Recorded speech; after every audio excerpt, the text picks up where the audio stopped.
요한복음 8장 56절에 보면은 예수님께서 이런 말씀을 하신 내용이 나옵니다. 너희 조상 아브라함은 나의 때 볼 것을 즐거워하다가 보고 기뻐하였느니라. 예수님께서 유대인들과 대화하시면서 너희 조상 아브라함이 나의 때 볼 것을, 내가 이 땅에 올 것을 즐거워하다가 이 땅에 온 것을 보고 기뻐했다. 이렇게 말씀을 하신 거예요. 아브라함과 예수님은 시대적으로 2000년이라는 시간차가 있습니다. 그런데 예수님께서 유대인들에게 아브라함과 내가 같이 대화를 하고 아브라함이 내가 이 땅에 육신을 입고 나오는 것을 보고 아주 기뻐했다, 이런 말씀을 하신 거예요. 너무너무 신비스러운 말씀 아닙니까? 당시 유대인들에게는 아브라함은 믿음의 조상 아버지로 생각하는 그런 아주 대단한 존재인데, 이 자기 눈앞에 있는 초라한 젊은 랍비가 자기가 아브라함을 만난 것처럼, 아브라함과 또 친한 것처럼 얘기를 하니까 아주 그 마음에 분노심이 생겨서 이렇게 얘기를 해요. 내가 아직 50도 되어 못 됐는데 아브라함을 만났느냐? 아무리 너를 늙게 봐준다 하더라도 50도 안 돼 보이는데 2000년 전에 이 땅에 계셨던 아브라함을 네가 만났다고 거짓말을 하느냐, 이런 얘기죠. 이때 예수님께서 이렇게 말씀을 하세요. 진실로 진실로 너희에게 이르노니 아브라함이 나기 전부터 내가 있느니라. 진실로는 아멘 아멘입니다. 예수님께서 아멘 아멘 하고 말씀을 하실 때에는 아주 강조하는 내용, 꼭 우리가 믿어야 될 내용을 진실로 아멘 아멘 이렇게 말씀을 하신 거예요.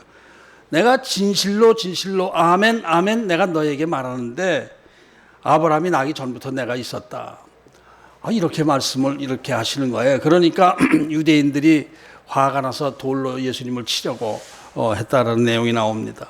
여기서 예수님의 때라고 하는 것은 바로 우리가 짐작할 수 있지만은 십자가, 이 땅에 오시고 십자가 지시는 그 사건을 얘기하는 것이죠. 이삭의 후손으로서 이 땅에 태어나는 것, 이것을 예수님의 때 이렇게 말씀하고 있는 거예요. 그러니까 아브라함이 이미 2000년 전에 성자 하나님 예수 그리스도를 만나고 대화를 하면서 2000년 뒤에 내가 이삭의 후손으로 이 세상에 내 육신을 입고 나갈 것이다 라는 내용을 아브라함과 다 대화를 하고 알고 있었다라는 그런 말씀을 하는 거예요. 예수님께서 그 말씀하신 배경이 바로 오늘 본문 18장의 내용과 연결이 된다, 이렇게 우리가 볼 수가 있습니다. 18장 1절부터 15절까지는 하나님께서 육신이 되셔서 아브라함에게 찾아오시고, 이때 아브라함은 정성껏 아주 공손하게 하나님과 그 천사들, 사람화된 그 손님들을 대접하고, 또 이럴 때 하나님께서는 아브라함이 사라를 통해서 이삭을 낳게 될 것이다, 내년 이맘때 이삭을 낳게 될 것이다 라는 말씀을 해 주신 것입니다. 그리고 오늘 본문의 시작이 되는 것인데 소돔을 향해서 가신다는 거예요.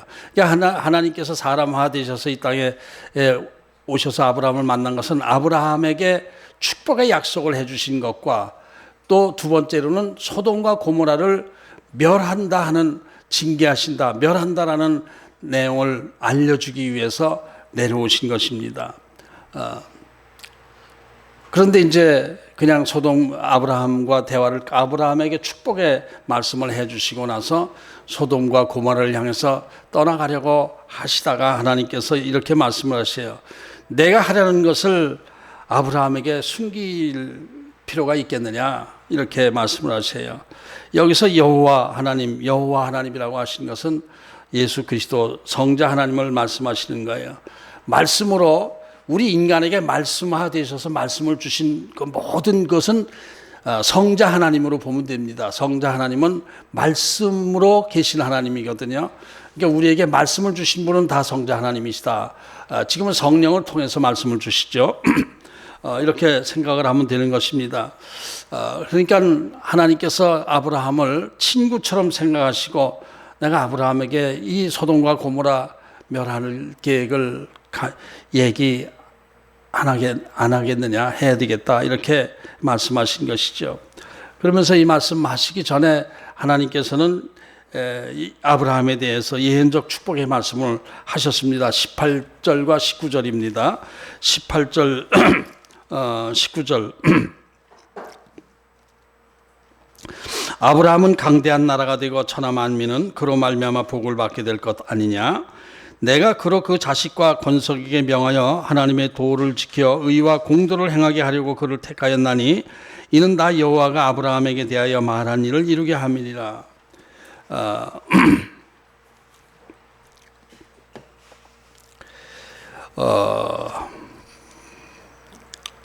강대한 나라가 되고 만민이 복을 받게 될 것이다. 이것이 바로 이삭의 후손으로 예수 그리스도가 이 땅에 오시는 것과 십자가 지심으로 해서 십자가 그 은혜로 인해서 많은 사람이 복을 받게 될 것이다. 이 말씀을 예언적으로 축복해 주신 것이죠. 참 이런 것을 보면은 하나님은 참 신비스러운 분이시다라는 생각을 하게 됩니다. 천지 만물을 창조하시고 이 세상을 다스려 나가신 분이 영이신 하나님이십니다. 하나님께서 이 세상에 모든 되어지는 일이 하나님 없이 되는 일이 하나도 없습니다. 개인적인 저의 삶, 저와 여러분의 삶의 모든 것들이 다 하나님의 손길에서 벗어날 수가 없는 거예요. 하나님께서 모든 것을 일일이 다 관리하시고 다듬어 나가시고 관리해 나가시는 거예요. 그럼에도 불구하고 우리가 하나님을 만난다는 것이 그렇게 쉽지 않습니다. 종교개혁자 마틴 루터가 이렇게 말했어요. 하나님은 숨어 계시는 하나님이시다. 종교개혁자 루터가 하나님은 숨어 계신 하나님이다라고 말할 정도라면은 하나님을 만나기가 그렇게 얼마나 힘들다라는 것을 얘기하는 내용이죠. 하나님은 정말 숨어 계시는 것처럼 우리 앞에 이렇게 잘 이렇게 피부에 느낄 정도로 잘 이렇게 알아지게 하시지 않아요. 숨어 계시는 하나님 같아요. 그럼에도 하나님은 이 스스로 창조하신 모든 이 세상을 너무나 빈틈없이 이끌어가고 계시는 것이죠. 모든 것이 다 하나님의 손 안에서 이루어지는 거예요. 그런데 우리 인간의 입장에서 보면 하나님의 손길이 이렇게 피부에 와 닿질 않아요. 왜 그럴까? 왜 그럴까? 아담의 죄로 인해서 하나님과 우리 사이에 관계성이 금이 가지게 되고 우리가 또 육신화되어서 육신적인 감각 안에서 살아가기 때문에 영적인 하나님의 그 신비스러운 부분에 대해서 막혀 있어서 알질 못하는 거예요. 그러면서 이제 우리 인간은 인간적인 생각대로 하나님이 하신다라고 하는 것을 믿으면서도 이해되지 않을 때가 많이 있어요. 하나님이 계시다면 과연 이런 일이 생길 수가 있는가? 하나님은 이럴 때 왜 이렇게 불공평한 것 같이 인간들을 다뤄나가시는가? 이런 생각을 할 때가 많이 있습니다. 하나님 이거 불공평한 거 아닙니까?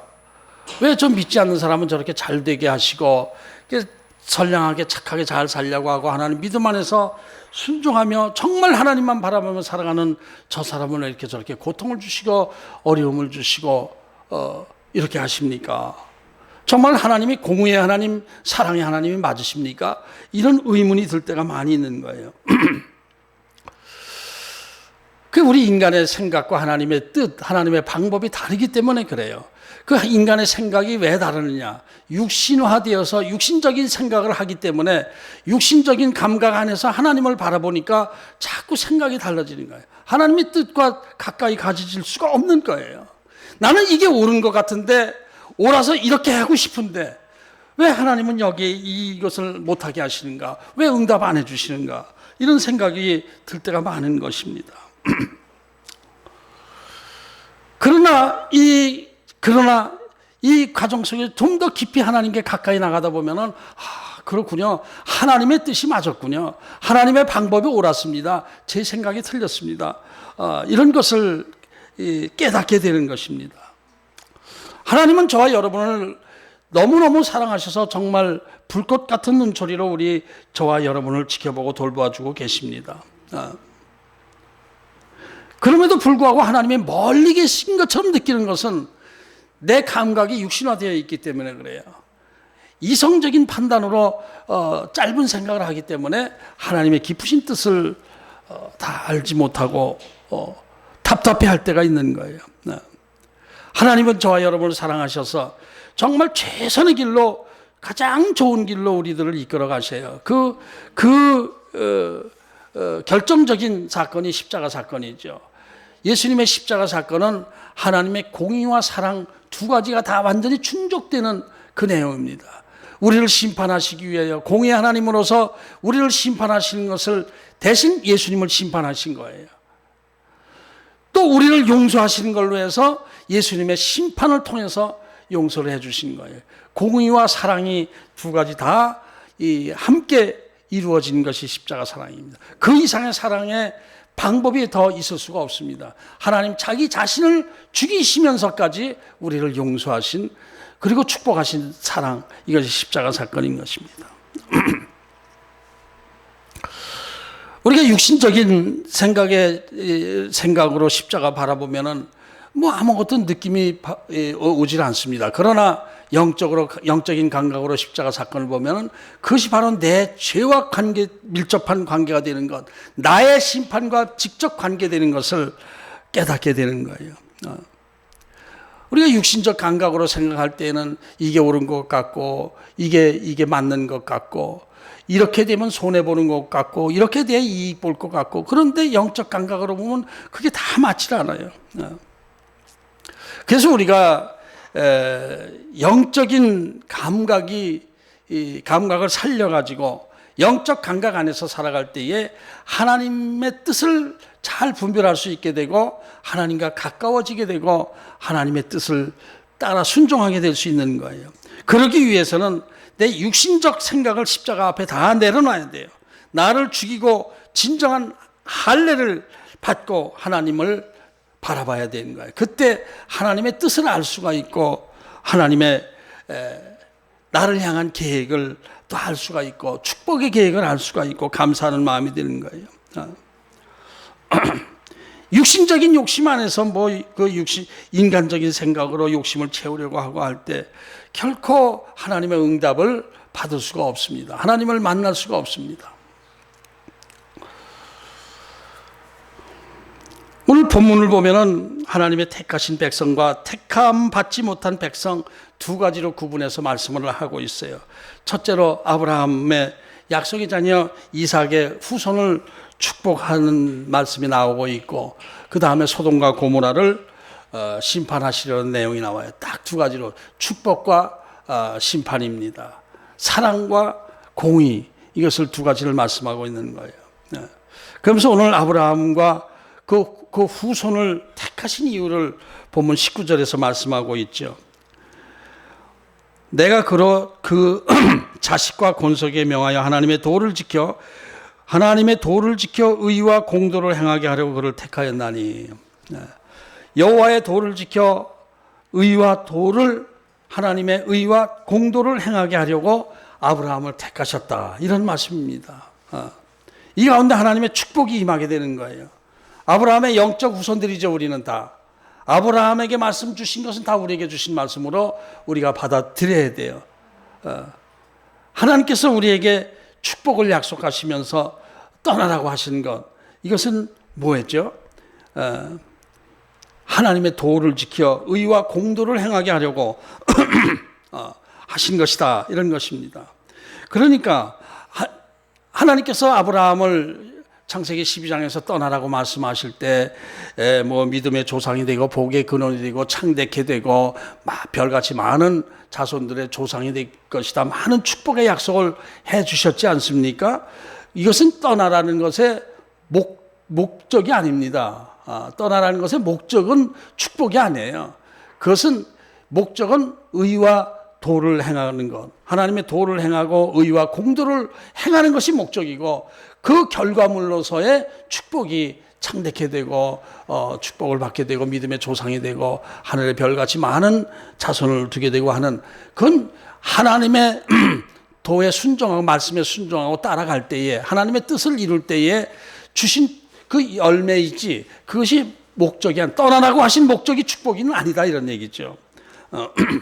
여기서 여호와의 도는 뭐예요? 여호와의 길도자죠. 길도자. 여호와의 길, 하나님의 뜻, 하나님이 원하시는 길을 가게 하는 것. 하나님께서 우리를 부르신 첫 번째 이유는 하나님의 뜻, 하나님의 원하시는 길로 우리를 가게 하시는 것이 우리를 부르신 이유란 말이에요. 하나님께서 우리를 택하시고 불러주시고 하나님의 자녀가 되신 것은 그저 잘 먹고 잘 살게 하는 육신적인 축복을 주시기 위해서 우리를 부르신 것이 아니라 하나님의 뜻을 따라 순종하게 하려고 우리를 부르신 거예요. 내가 원하는 길, 내가 가고 싶은 길이 있다 하더라도 그 길로 가는 것이 아니라 하나님이 원하시는 길, 하나님이 가라고 하시는 길로 순종하면서 따라가는 것이 우리의 신앙의 기본이 되는 것이고 그렇게 순종할 때에 하나님께서 우리를 약속하신 대로 그 축복을 다 해주신다 이런 말씀입니다. 그 다음에 의와 공도를 행하게 하고 이거 분석하려면 또 이것도 1시간짜리 설교가 될 수 있지만은 간략하게 한마디로 얘기하면 의와 공도를 행하게 한다는 것은 의는 믿음을 얘기하는 것입니다. 믿음으로 의로워진다고 했죠. 믿음. 그다음에 공도는 행함입니다. 실천입니다. 실천. 믿음과 실천을 얘기하는 거예요. 믿음이 그만큼 우리가 중요한 거예요. 하나님을 신뢰하는 믿음이 그만큼 중요한 거예요. 어떤 상황에서도 하나님을 신뢰하는 믿음에서 벗어나지 않아야 되는 거예요. 때로 우리의 기도가 하나님께 응답이 되질 않고 하나님이 오래 침묵하고 계신다 할지라도 여기는 분명히 하나님의 선하신 뜻이 계신 것을 믿고 끝까지 하나님을 신뢰하면서 나가야 되는 거예요. 그러면도 이게 저 자신부터 이게 쉽지가 않아요.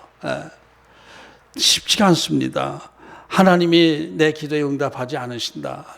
쉽지가 않아요. 이게 왜 응답 안 하실까? 왜 응답 안 하실까? 답답할 때가 많이 있습니다. 답답할 때가 많이 있어요. 그럼에도 불구하고 끝까지 하나님은 나를 위해서 최선의 길로 인도하십니다. 하나님은 나를 위해서 정말 최선의 길로 인도하신 것을 믿습니다. 인내하겠습니다. 하나님의 뜻을 따라서 순종하며 나가겠습니다. 이런 기도를 드려야 되는 거예요.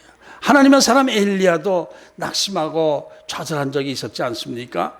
엘리야는 하나님의 말씀에 순종을 해서 계속 순종했습니다. 아합에게 가뭄이 올 것을 3년 동안 가뭄이 올 것을 얘기해라. 그렇게 얘기해놓고 아합의 보복을 피해서 숨어 있으면서 계속 이제 하나님의 때를 기다리고 있었는데 그 과정에서 하나님께서 여러 이런저런 기적을 보여주셔요. 갈멜산에서 또 놀라운 기적까지 일으켜 주셔요.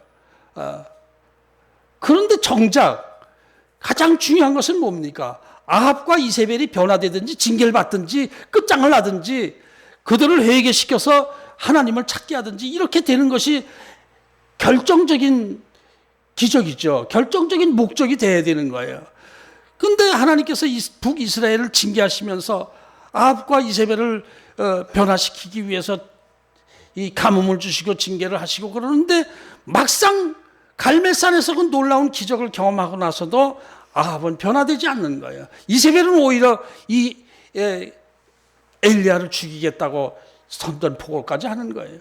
이건 뭡니까 도대체? 그동안 여러 가지 이런 모양 저런 모양으로 기적을 일으켜 주셨던 것은 뭐 우리 인간적으로 볼 때 놀라운 기적이지만은 그러나 전체적으로 보면은 이거는 지엽적인 기적이지 결정적인 기적은 아니지 않습니까? 진짜 핵심은 아합을 징계를 하시든지 변화시키든지 하는 것이 그것이 결론이 돼야 되지 않겠습니까? 이게 뭡니까 이게 도대체? 전 어떻게 하는 것입니까?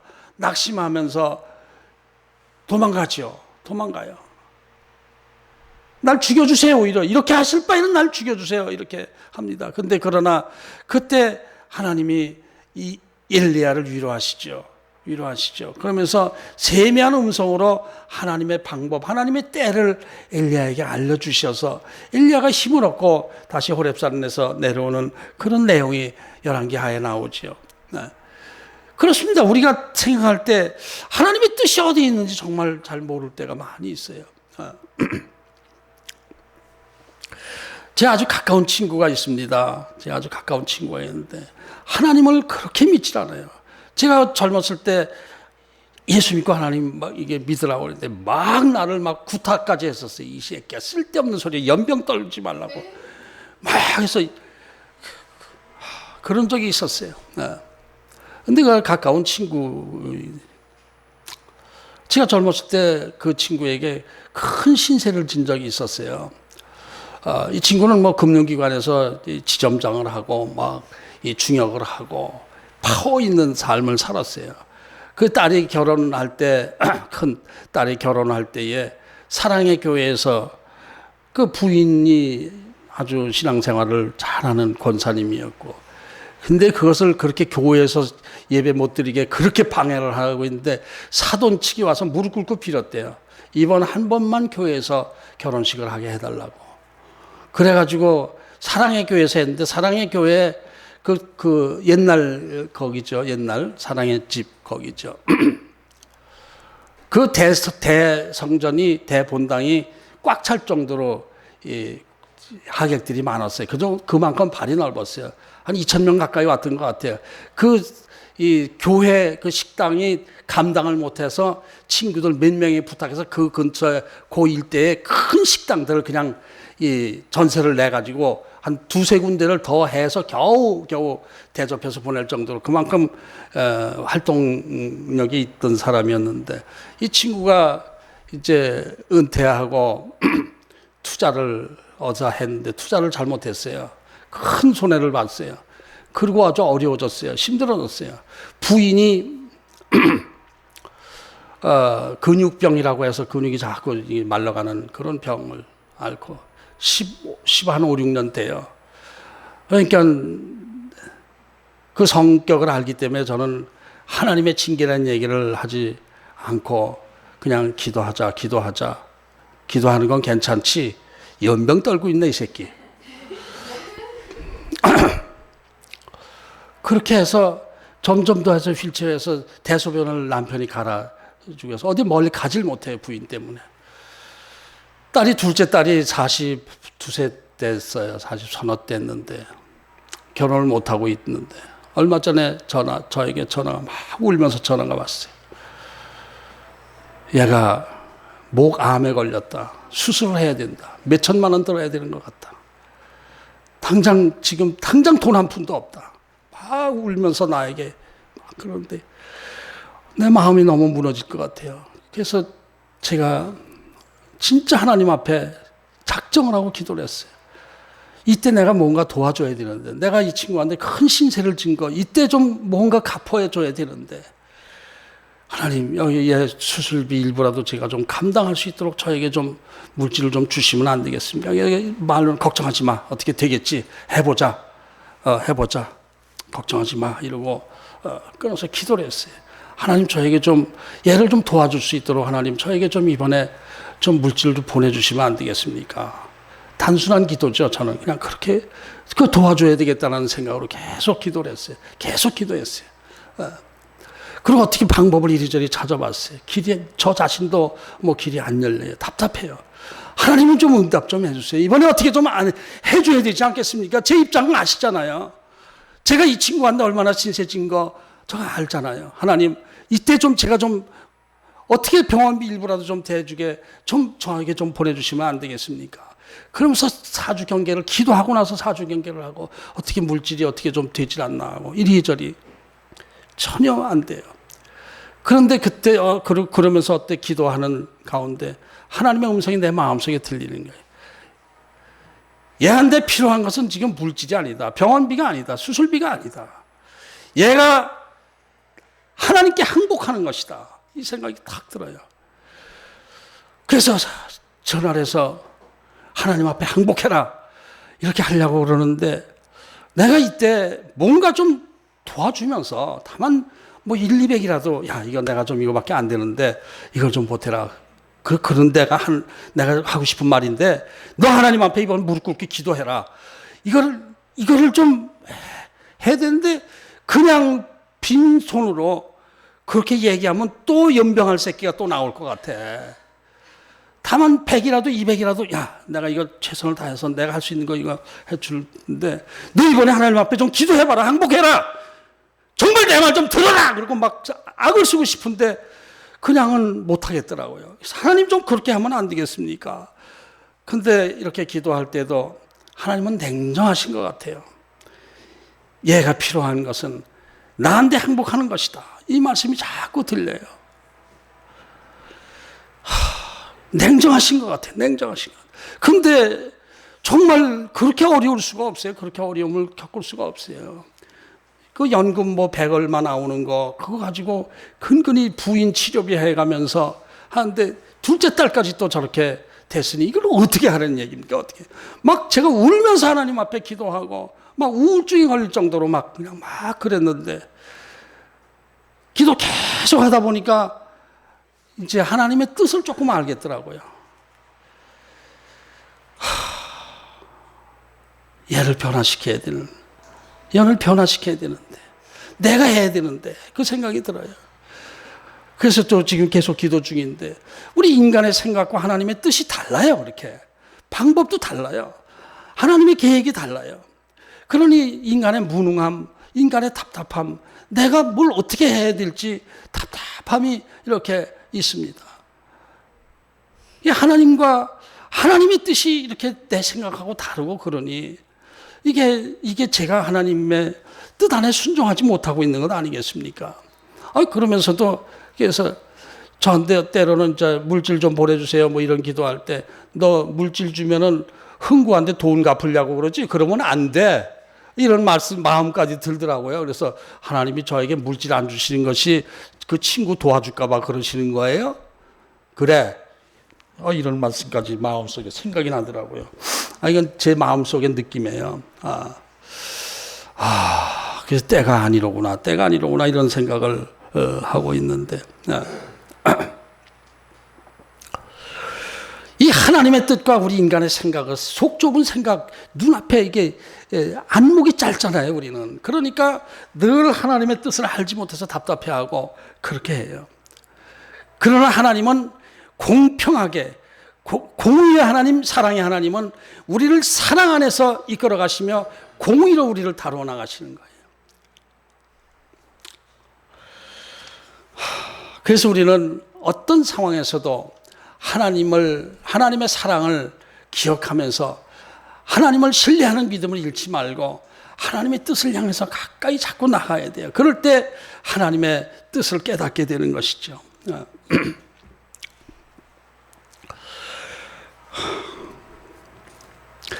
그 다음에 이제 하나님의 사랑에 대해 말씀을 하시고 나서 이 공의의 하나님으로서 소돔과 고모라를 심판하신 것을 말씀하고 있는데 20절을 보면은 여호와께서 또 이르시되 소돔과 고모라에 대한 부르짖음이 크고 그 죄악의 심이 무거우니 소돔과 고모라에 대한 부르짖음이 크다. 부르짖음이 크다. 죄가 많은데 부르짖음은 뭔가? 누구의 부르짖음인가? 부르짖음의 의미는 무엇인가를 깊이 묵상해 보았습니다. 주석책에 보면은 이 강자들의 횡포로 인해서 약자들의 부르짖음이다 이렇게 주석을 했더라고요. 근데 그게 마음에 안 닿아요. 소돔과 고모라 전체를 심판하시는데 그러면 부르짖는 약자들은 그게 뭐 죄가 있는 거 아니지 않습니까? 이런 생각이 그게 아닌 것 같아요. 이 자체는 하나님을 떠나서 인간의 힘으로 살아가려고 하는 그 상황 속에서 발악하는 소리라고 저는 생각이 됩니다. 발악하는 죄의 발악. 죄 자체는 발악이에요.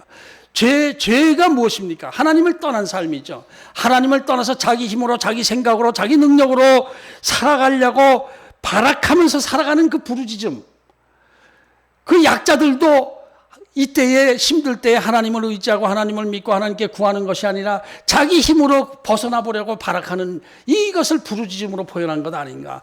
부르짖음의 천지입니다. 죄가 만연한 쪽에서는 이래서 부르짖고 저래서 부르짖고 악의 부르짖음입니다. 이런 생각이 돼요.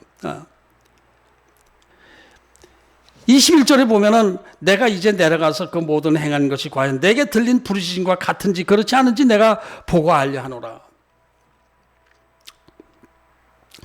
하나님께서 육신화되셔서 왔는데 뭐 하나님께서 뭐 내가 보고 알려고 확인하러 왔다. 아니 뭐 확인하지 않으면 하나님께서 모르시겠습니까?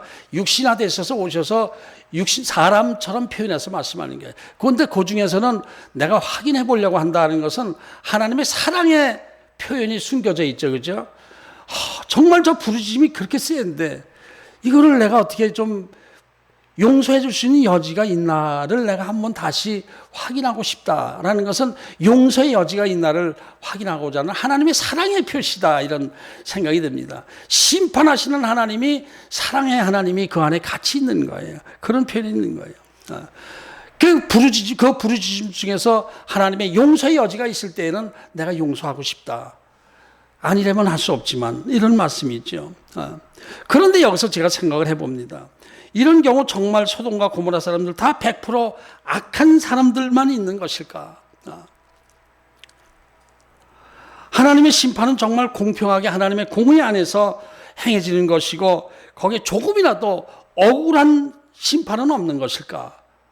제가 요새 자꾸 그 마음에 그 회의감이 많이 들어서 진짜 신실한 하나님의 백성 사업하는 또 다른 친구 하나는 정말 그렇게 힘들어하는 상황 속에 있어요.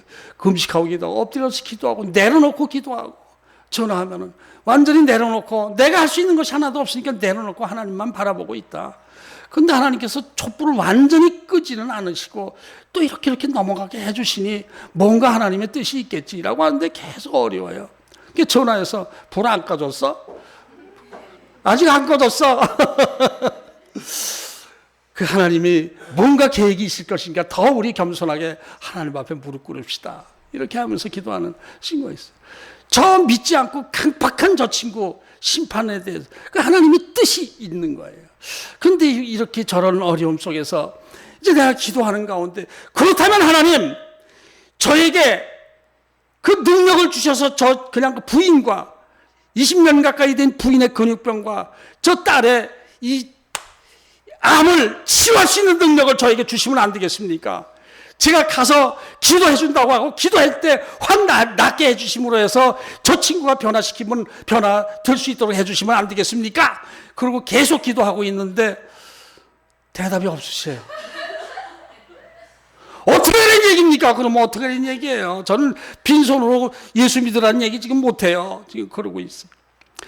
하나님의 하나님의 그 공의와 사랑 중에서 좀 억울한 부분도 좀 있는 것 같은 생각이 들어요. 그래서 아브라함이 지금 23절에 하나님 앞에 그런 말씀을 하는 것이죠. 아브라함이 가까이 나아가 이르되 주께서 의인을 악인과 함께 멸하라 하시나이까. 억울한 사람이 있을 수도 있지 않겠습니까? 그러면서 50명 정도만 있으면은 하나님께서 좀 구해주실 수 있지 않겠습니까? 전체를 좀 구해주시면 안 되겠습니까? 이렇게 하는 거예요. 소돔과 고모라 도시가 전체적으로 타락했다 하더라도 그 중에서 그래도 괜찮은 사람이 몇 명이라도 있다면은 좀 용서의 여지가 있지 않습니까? 억울하게 죽어가는 사람도 있지 않겠습니까? 억울하게 심판받는 사람도 있지 않겠습니까? 하나님께 따지듯이 아브라함이 질문한 거예요. 그런데 하나님이 50명만 있어도 내가 소돔과 고모라 성 전체를 용서할 것이다. 이래서 45명, 40명, 30명, 20명, 10명까지 내려가는 과정인데 본문이 너무 길어서 또 이 부분도 한번 또 묵상하면서 요 아브라함의 중보 기도에 대해서도 한 시간 정도 더 메시지를 한번 묵상해 볼까 하고 오늘 본문은 여기까지 했습니다만은 내용은 다 포함되는 거예요. 이렇게 하면서 제가 생각할 때에 그 의인과 악인은 어떻게 기준을 구분하는가? 어떤 기준으로 구분을 하는가? 여기서 의인과 악인. 뭐 세상 살아가는 게 다 먹고 살기 위해서 살아갈 때 뭐 다 그렇게 사는 것 아니겠습니까? 근데 의인과 악인, 그래 의인이 50명도 안 된다면은 그 의인의 기준은 무엇인가? 이런 것을 한참 묵상했어요.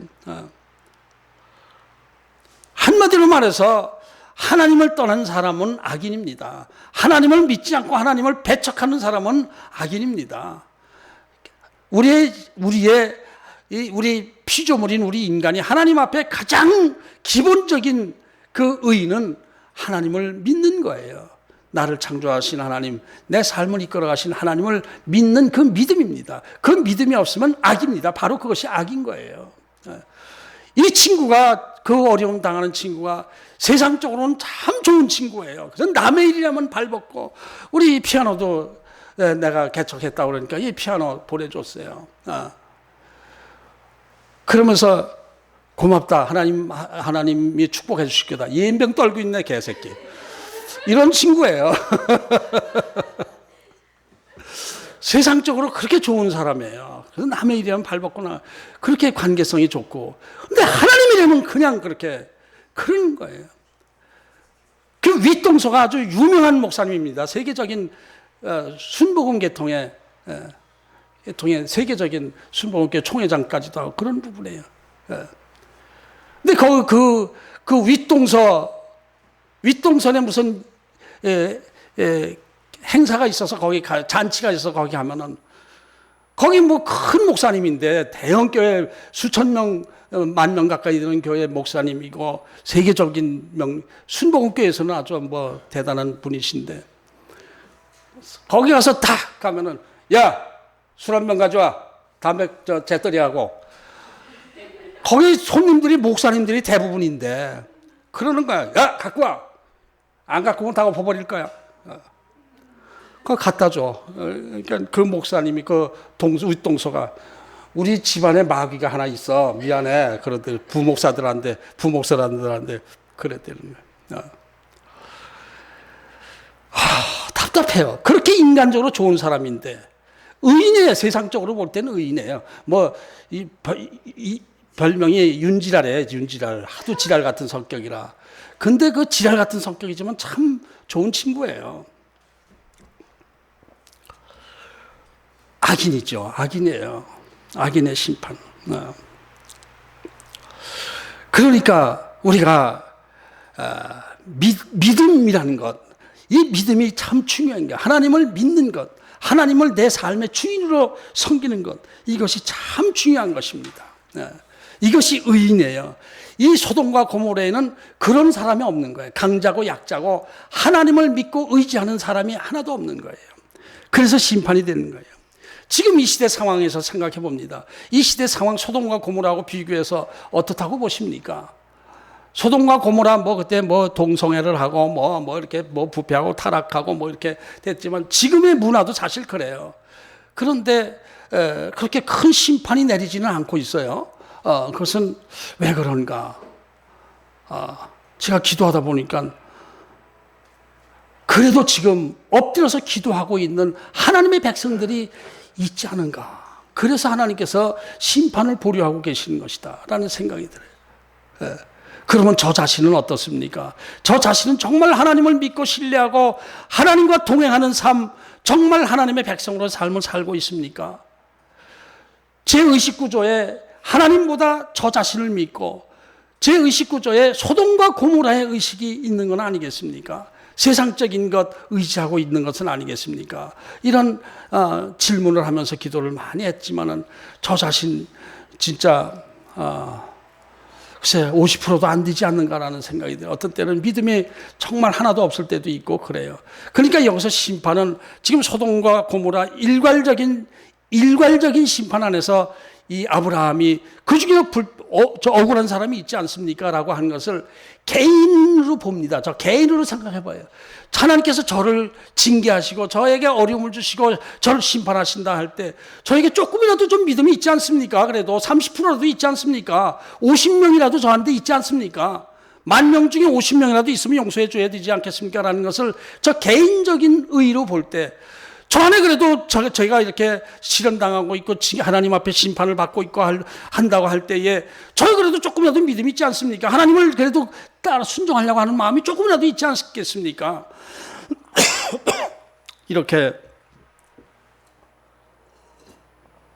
하나님 앞에 기도하는 마음을 가졌는데 조금이라도 있으면은 내가 너를 심판하지 않겠다 이 말씀을 해주시는 거예요. 그 친구하고 자꾸 연결시켜서 생각해요. 저 친구에게 조금이라도 하나님을 믿는 믿음을 주시면 안 되겠습니까? 이런 생각을 이렇게 하게 되는 거예요. 저와 여러분은 어떻습니까? 정말 진실로 하나님 앞에 의롭다라고 인정받을 수 있는 믿음이 있습니까?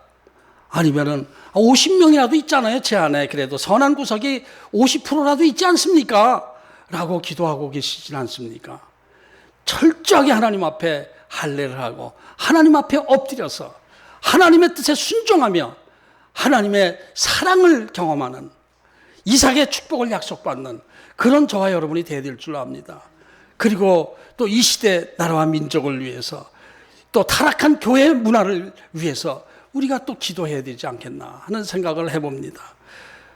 더 중요한 것은 나 자신이, 내 자신 안에 그저 한 30%라도 저 선한 구석이, 믿는 구석이 있지 않습니까? 저에게 축복해 주세요. 이런 기도하지 말고 100% 하나님만 신뢰하고 하나님을 의지하며 하나님께 맡기고 나가겠습니다. 저에게 하나님의 은혜를 경험하게 해 주옵소서. 이런 기도를 드리는 저와 여러분 되시기를 주의 이름으로 축복합니다. 기도하겠습니다. 하나님